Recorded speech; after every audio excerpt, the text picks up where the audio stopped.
Hello students, আমি Nitish sir জ্ঞানজ্যোতি coaching সেন্টারের পক্ষ থেকে তোমাদের প্রত্যেককে জানাই আরও একবার স্বাগত।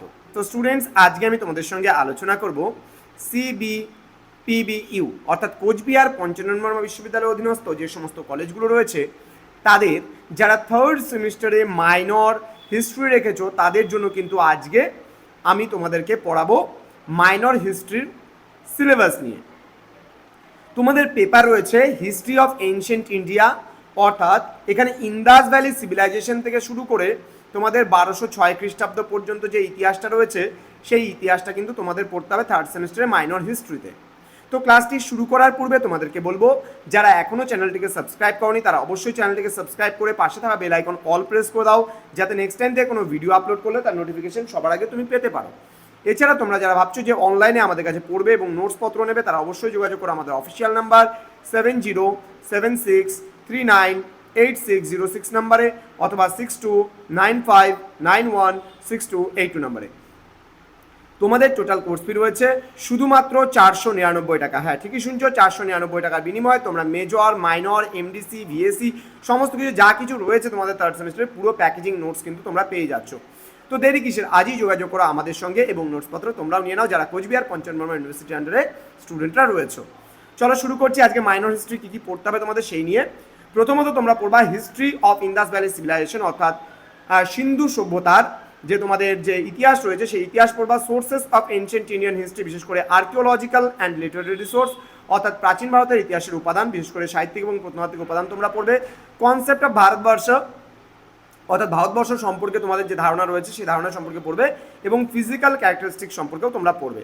হারাপ্পান সিভিলাইজেশনের উৎপত্তি পড়বে, বিস্তার পড়বে, বৈশিষ্ট্যগুলো কী কী রয়েছে সেগুলো পড়বে, ডিক্লাইন মানে পতনের কারণ, and its contribution on Indian civilization, ঠিক আছে, এবং ভারতের সভ্যতার উপরে কী অবদান রয়েছে হরপ্পা সভ্যতা সেটা সম্পর্কেও কিন্তু তোমরা পড়বে। এবার আমরা চলে আসবো বৈদিক পিরিয়ড মানে বৈদিক সভ্যতা। বৈদিক সভ্যতার এখানে কী কী রয়েছে, এজ অফ মহাজনপদেশ, অর্থাৎ বৈদিক সভ্যতা থেকে মহাজনপদ পর্যন্ত তোমরা পড়বে। এখানে না বৈদিক পিরিয়ড অর্থাৎ বৈদিক যুগ থেকে কী কী পড়বে তোমরা, পলিটি মানে রাজনীতি, তোমরা সোসাইটি মানে সমাজ পড়বে, ইকোনমি মানে অর্থনীতি পড়বে, রিলিজিয়ান মানে ধর্ম পড়বে, লিটারেচার মানে সাহিত্য পড়বে। দ্য গ্রেট এপিক্স বলতে গেলে এখানে রামায়ণ এবং মহাভারত সম্পর্কে তোমরা পড়বে। রাইস অফ মহাজনপদেশ অর্থাৎ মহাজনপদের উত্থান এবং কজেস অফ মগধের সাকসেস, মগধের যে উত্থান সেই উত্থানের কারণগুলো সম্পর্কেও তোমরা পড়বে। Then Jainism and Buddhism, causes, doctrines, spread, decline and contributions. Okay, তাহলে তোমরা এখানে কি কি পড়বে, কজেস মানে কারণগুলো পড়বে, হ্যাঁ, মানে বৌদ্ধ ধর্ম এবং জৈন ধর্ম উত্থানের পটভূমি পড়বে। ডক্ট্রিনস মানে তত্ত্বগুলো পড়বে, স্প্রেড মানে বিস্তার, ডিক্লাইন পতনের কারণ এবং কন্ট্রিবিউশনস মানে অবদান পড়বে বৌদ্ধ ধর্ম এবং জৈন ধর্মে। এবার আমরা চলে আসবো পরবর্তী ইউনিট নাম্বার 3। ইউনিট নাম্বার 3তে তোমরা পড়বে rise and fall of Mauryan empire, অর্থাৎ মৌর্য সাম্রাজ্যের উত্থান এবং পতন। এখানে চন্দ্রগুপ্ত মৌর্য পড়বে এবং তার যে সাম্রাজ্য বিস্তার নীতি সেটা পড়বে, এবং মৌর্য যে শাসন ব্যবস্থা আছে সেই শাসন ব্যবস্থা সম্পর্কে তোমরা পড়বে। কৌটিল্যের অর্থশাস্ত্র সম্পর্কে তোমরা পড়বে এবং সপ্তাঙ্গ থিওরি অফ স্টেট মানে সপ্তাঙ্গ তত্ত্ব, কৌটিল্যের যে সপ্তাঙ্গ তত্ত্ব আছে যেখানে 7টি elements of the state, 7 elements of the states, বিশেষ করে রাষ্ট্রের 7টি উপাদান, স্বামী, অমর্ত্য, জনপদ, দুর্গকর্ষ, দণ্ডমিত্র, এই সমস্ত জিনিসগুলো সম্পর্কে তোমরা পড়বে। অশোকা অ্যান্ড হিজ ধর্ম মানে সম্রাট অশোক এবং তার ধর্ম সম্পর্কে তোমরা পড়বে। মৌরিয়ান আর্ট অ্যান্ড আর্কিটেকচার অর্থাৎ মৌর্য সাম্রাজ্যে যে স্থাপত্য শিল্প আছে সেই স্থাপত্য শিল্প পড়বে। And downfall of the Mauryan empire, এবং মৌর্য সাম্রাজ্যের কি আছে, ডাউনফল মানে পতনের কারণটা সম্পর্কেও কিন্তু তোমরা পড়বে। ইউনিট নাম্বার 4-এ তোমরা পড়বে পোস্ট মৌরিয়ান পিরিয়ড অর্থাৎ পরবর্তী মৌর্য যুগ, বিশেষ করে এখানে শুঙ্গদের ব্যাপারে পড়বে, Pushyamitra Shunga, Heliodorus and Bhagavatism. Then পড়বে Satavahana, Gautamiputra Satakarni, very very important. Then বলছে কুষাণদের মধ্যে শকাব্দ পড়বে, কনিষ্ক পড়বে, আসপেক্টস অফ পলিটি অর্থাৎ তাদের রাজনীতি পড়বে, রিলিজিয়ান মানে ধর্ম এবং কালচার মানে সংস্কৃতিও পড়বে। দ্য সঙ্গম এজ মানে সঙ্গম যুগ, এখানে সঙ্গম লিটারেচার সম্পর্কে তোমরা পড়বে। Unit number 5 the rise of imperial Guptas, অর্থাৎ যে গুপ্তদের উত্থান সেই গুপ্তদের উত্থান সম্পর্কেও কিন্তু তোমরা পড়বে।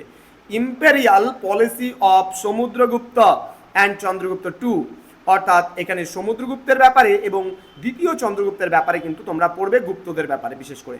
গুপ্ত অ্যাডমিনিস্ট্রেশন মানে গুপ্ত শাসন ব্যবস্থা সম্পর্কে তোমরা পড়বে। Skandagupta the severe of India, অর্থাৎ এখানে তোমরা পড়বে স্কন্দগুপ্তের ব্যাপারে পড়বে এবং স্কন্দগুপ্তকে কেন ভারতের রক্ষাকর্তা বলা হয় সেটা সম্পর্কেও কিন্তু তোমরা এখানে পড়বে। নেক্সট আমরা চলে আসবো socio economic condition of the Gupta period, অর্থাৎ গুপ্তদের সামাজিক এবং অর্থনৈতিক অবস্থা সম্পর্কে আমরা তোমাদের পড়াবো এবং তোমরা পড়বে। আর্ট অ্যান্ড আর্কিটেকচার বলতে স্থাপত্য শিল্প, এখানে বিশেষ করে লিটারেচার মানে সাহিত্য, সায়েন্স অ্যান্ড টেকনোলজি মানে বিজ্ঞান ও প্রযুক্তি সম্পর্কেও তোমরা পড়বে। দেন পোস্ট গুপ্তা পিরিয়ড, এখানে পোস্ট গুপ্তা পিরিয়ডের মধ্যে হর্ষবর্ধন অ্যান্ড শশাঙ্ক সম্পর্কে তোমরা পড়বে। বাতাপি চালুক্য কারা, রাষ্ট্রকূটদের ব্যাপারে পড়বে। The age of Matsyanyaya very very important, ভালো করে পড়বে। এবং দ্য পালা এম্পায়ার অ্যান্ড কালচার, পালদের যে সাম্রাজ্য এবং তাদের সংস্কৃতি সম্পর্কে পড়বে। পার্টিড স্ট্রাগল মানে ত্রিশক্তি সংগ্রাম, কাদের পাল প্রতি আর রাষ্ট্রকূটদের মধ্যে যে ত্রিশক্তি সংগ্রাম হয়েছিল সেটা সম্পর্কেও তোমরা পড়বে। ইউনিট নাম্বার 7 এখানে কি কি পড়বে? ইউনিট নাম্বার 7 এ পড়বে the Pallavas and the Cholas, অর্থাৎ পল্লবদের ব্যাপারে তোমরা পড়বে এবং চোলদের ব্যাপারেও কিন্তু তোমরা পড়বে। এখানে polity and art and architecture of the Pallavas, এটা অফ হবে, ভুলবশত পিএফ দিয়ে দিয়েছে। তো যাই হোক, পলিটি অ্যান্ড হচ্ছে আর্ট অ্যান্ড আর্কিটেকচার মানে রাজনীতি পড়বে পল্লবদের, স্থাপত্য শিল্প পড়বে। তা বলছে expansion policy of Rajendra Chola 1 and Rajendra Chola Raja Chola 1 এবং রাজেন্দ্র চোল 1 মানে রাজা চোল যে চোল আছে, প্রথম রাজা চোল তার সম্পর্কে তোমরা পড়বে এবং রাজেন্দ্র চোলের ব্যাপারেও পড়বে। চোলা অ্যাডমিনিস্ট্রেশন মানে চোল যে মানে শাসন ব্যবস্থা রয়েছে সেটা পড়বে। আর্ট অ্যান্ড আর্কিটেকচার সম্পর্কেও কিন্তু তোমরা পড়বে। দেন আছে আমাদের লাস্ট ইউনিট রয়েছে, ইউনিট নাম্বার 8 মুসলিম ইনভেশন, এখানে রয়েছে Arab invasion in Sindh, Muslim conquest of Kashmir, then invasion of Mahmud and Mohammad Ghori, then invasion of Bakhtiyar Khalji in Bengal. তো এই কয়েকটা বিষয় সম্পর্কে তোমরা পড়বে।